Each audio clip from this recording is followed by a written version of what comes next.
Haiti defeated Napoleon, abolished slavery, declared independence. The whole world watched.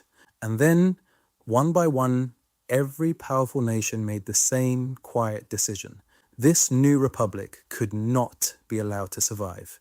Not with a war, with something far more calculated, far more devastating.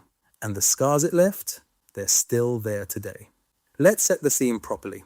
By the late 1700s, the French colony of Saint-Domingue, what we now call Haiti, was the single most profitable piece of land on the entire planet.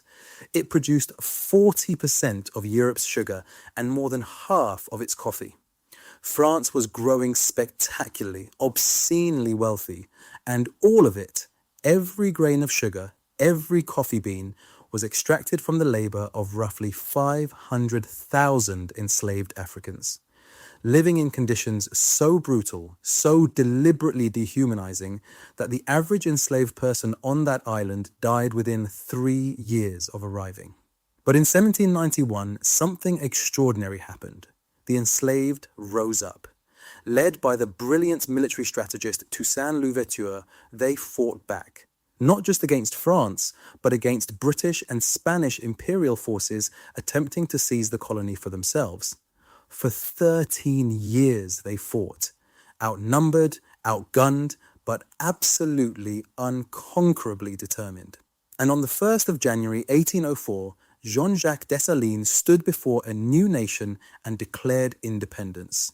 Haiti was free, the world's first black republic, born from blood, sacrifice, and sheer unbreakable human will.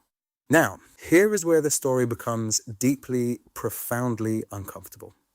The United States, a republic that had won its own independence just 2 decades earlier, a nation that boasted of liberty, freedom, and the inalienable rights of man, looked across the water at Haiti and panicked. Because in 1804, America was not the free nation it claimed to be. It was a slave nation. Nearly 1 million enslaved people labored on American soil, and the Southern slaveholding class, men who held enormous political power in Washington, were terrified. Because if word spread that enslaved people had actually overthrown their masters and won, what would stop the same thing happening in Virginia, in Georgia, in South Carolina? So the United States did something that should make every freedom-loving person furious. It refused to recognize Haiti, diplomatically isolated it, banned trade. And Thomas Jefferson himself, the man who wrote "All men are created equal," personally worked to strangle Haiti's economy before it could inspire rebellion at home. The most powerful democracy on earth, built partly on the wealth of slavery, deliberately targeted the only nation that had ended it by force, not with an army, with a pen and a trade embargo. Let that settle for a moment.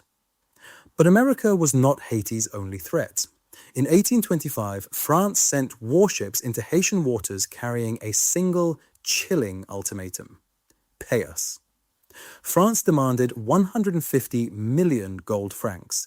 That is the equivalent of over $21 billion in today's money, as compensation. Not for centuries of slavery, not as acknowledgement of the violence inflicted upon generations of human beings. No, France demanded payment as compensation to the slaveholders who had lost their property being people. And Haiti, diplomatically isolated, surrounded by hostile powers, desperate for any form of international recognition, agreed. They borrowed from French banks to pay French slaveholders for the crime of freeing themselves. That is not an economic policy. That is a trap. A geopolitical trap so perfectly engineered that Haiti spent the next 122 years paying it off. The final payment was made in 1947. 1947. Think, really think about what that means.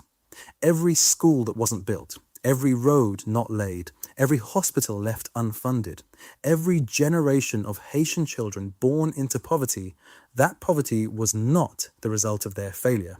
It was the direct, calculated consequence of a debt imposed by the very nation that had enslaved and brutalized their ancestors for generations. The United States finally recognized Haiti in 1862, but only because the Confederate States had seceded, and the slaveholders who'd blocked recognition were no longer in Congress.